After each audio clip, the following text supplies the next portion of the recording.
वो श्रीलंका वाले अभी भी नहीं बोल रहे। बोली भारत माता की, भारत माता की जय इतनी जोर से बोलनी है हमको कि नगर में और पूरे भारतवर्ष में बैठी हुई ताड़का सूर्पणखा उतना उन सबके कान के पर्दे फट जाए।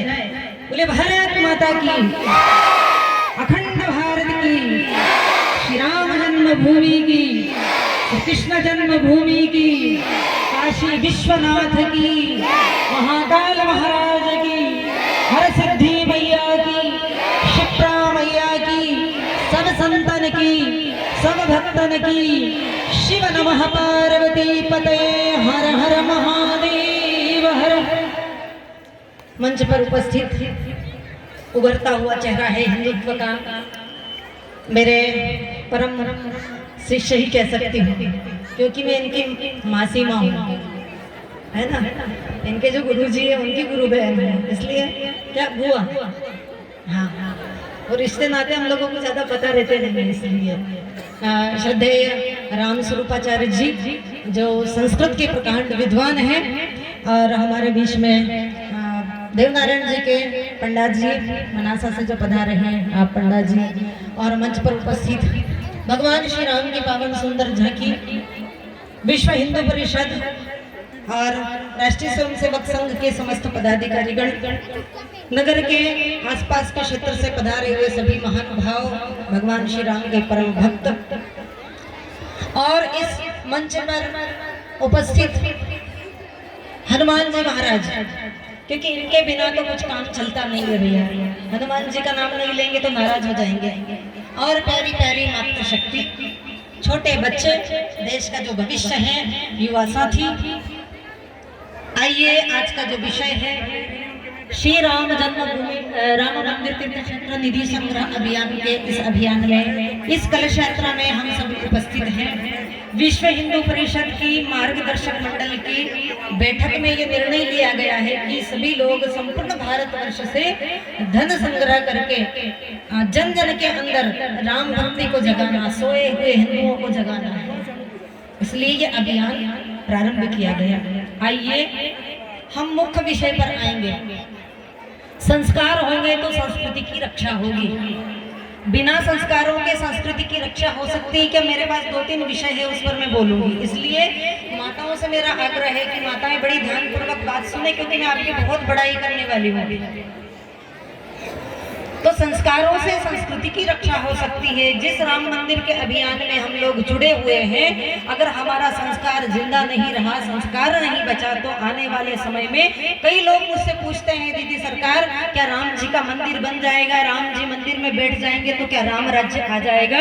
तो मैंने कहा भैया बिल्कुल आ सकता है, लेकिन राम राज्य लाने के लिए इस देश के अंदर और संपूर्ण विश्व में मानवता लाने के लिए अगर राम राज्य की स्थापना करनी है तो केवल मंदिर बनाकर भी हम राम राज्य की स्थापना नहीं कर सकते, क्योंकि उसके पीछे एक ये कारण है कि राम जी जब आए थे तो राम को आने के लिए आज कहा जाता है कलयुग बैठा मार कुंडली, जाऊं तो कहां जाऊं, अब हर घर में रावण बैठा, इतने राम कहां से लाऊं। कलयुग कुंडली मार करके बैठा है घर घर में, तो इतने राम कहां से लाएं? पहले एक राम ने 14,000 राक्षसों को मारा था, लेकिन आज घर घर में रावण बैठा है, उसका क्या? इसलिए घर घर में राम की आवश्यकता है। तो राम कब आए हैं?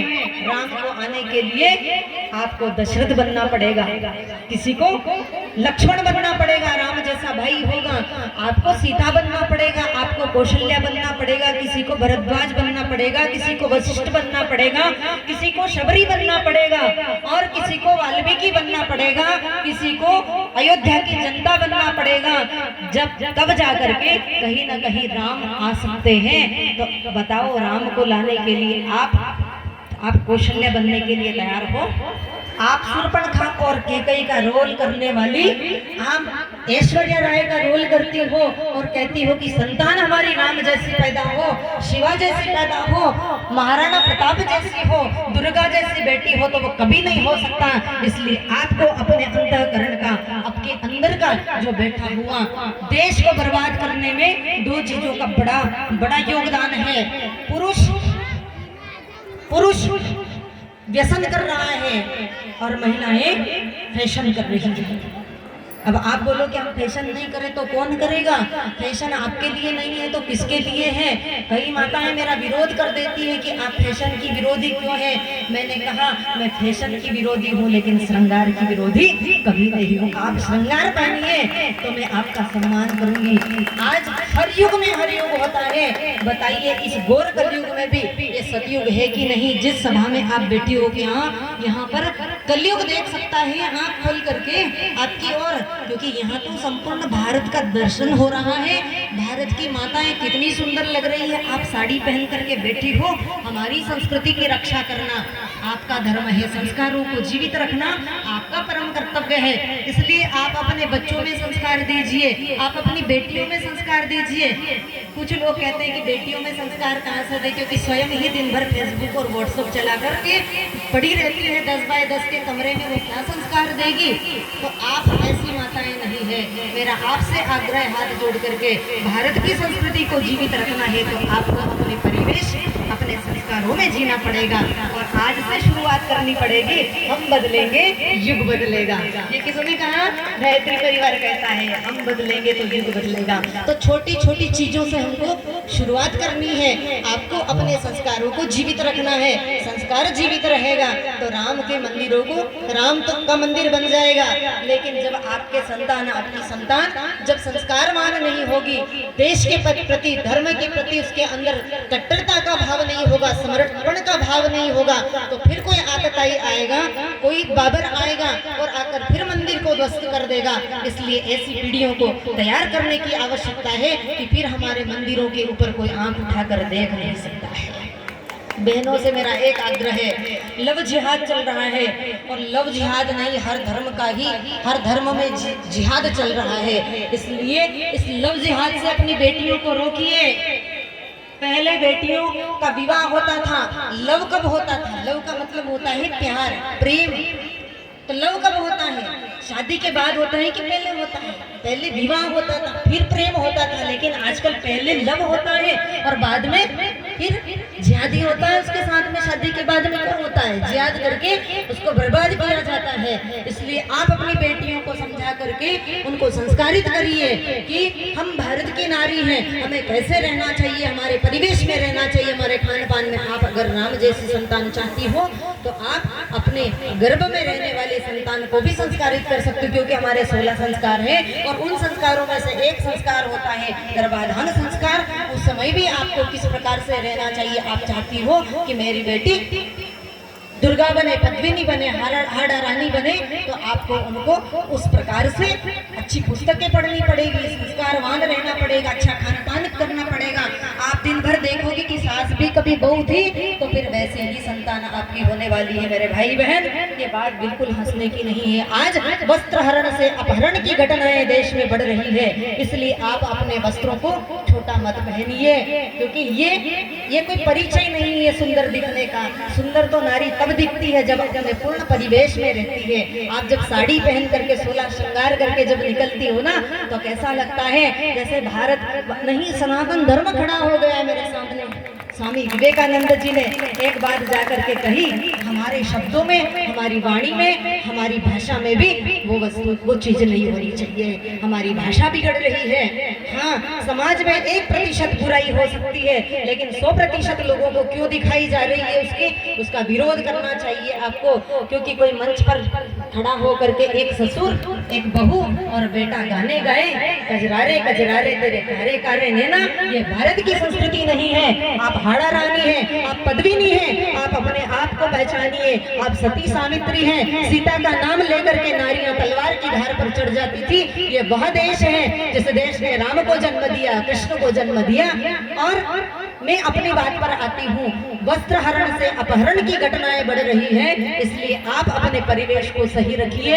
एक बार क्या हुआ था, भगवान कृष्ण से एक बहन ने जाकर के पूछा कि प्रभु, पहले तो द्रौपदी की लाज आपने बचा दी और आज लाखों लाखों बहनों की लाज लूट रही है, आप उनकी लाज क्यों नहीं बचाते?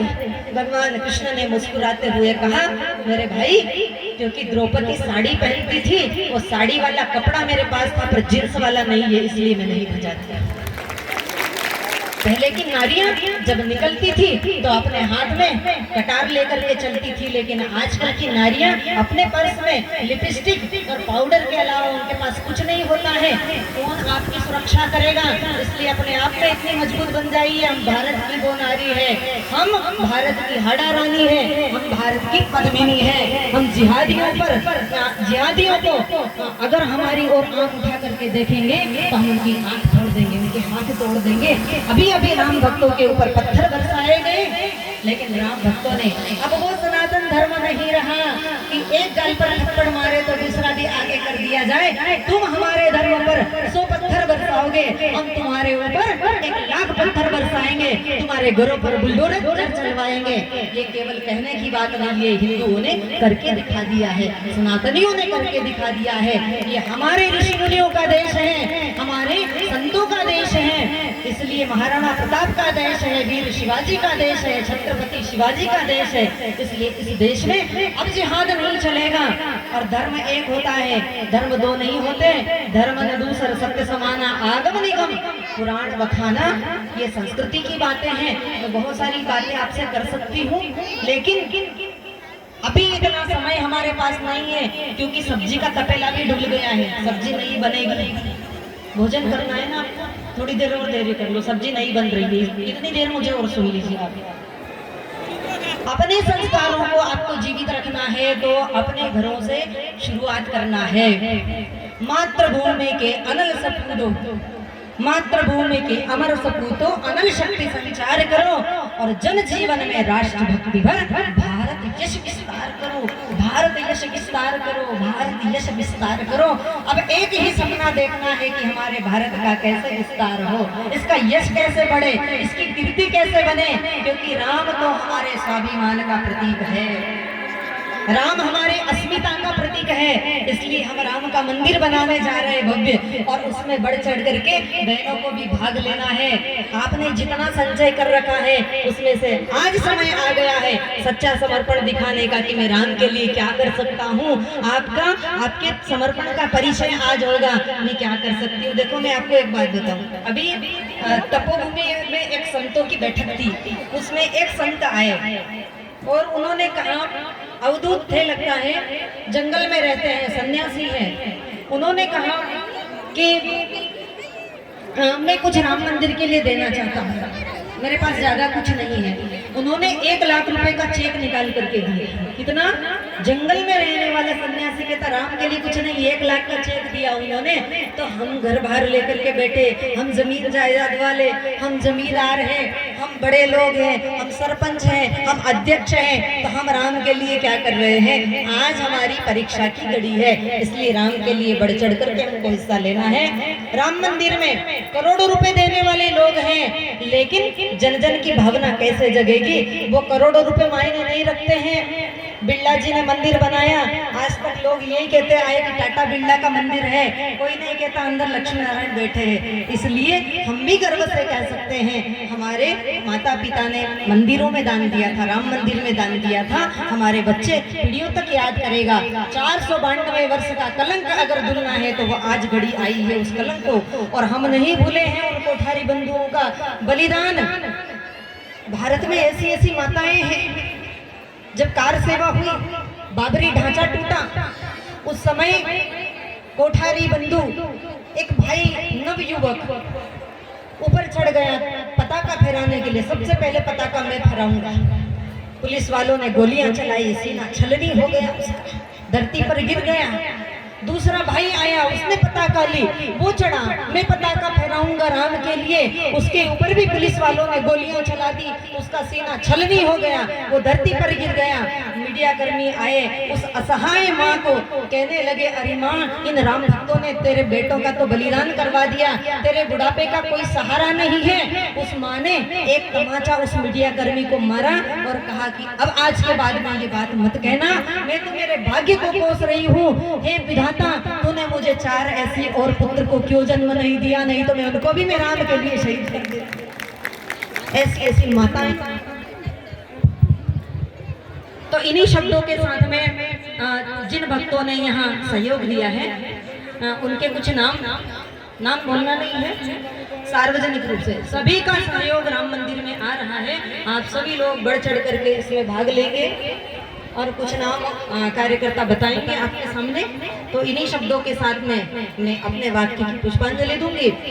आप सभी एक बार भारत माता की जय जोर से बोलिए। बोलिए भारत माता की, भारत माता की, अखंड भारत की। शिव नमः पार्वती पतये हर हर महादेव हर। सर्वे भवन्तु सुखिनः, सर्वे सन्तु निरामयः, सर्वे भद्राणि पश्यन्तु मा कश्चित् दुःखभाग् भवेत्। ओम शांति शांति शांति, सर्वारिष्ट शुभ शांतिर्भवतु।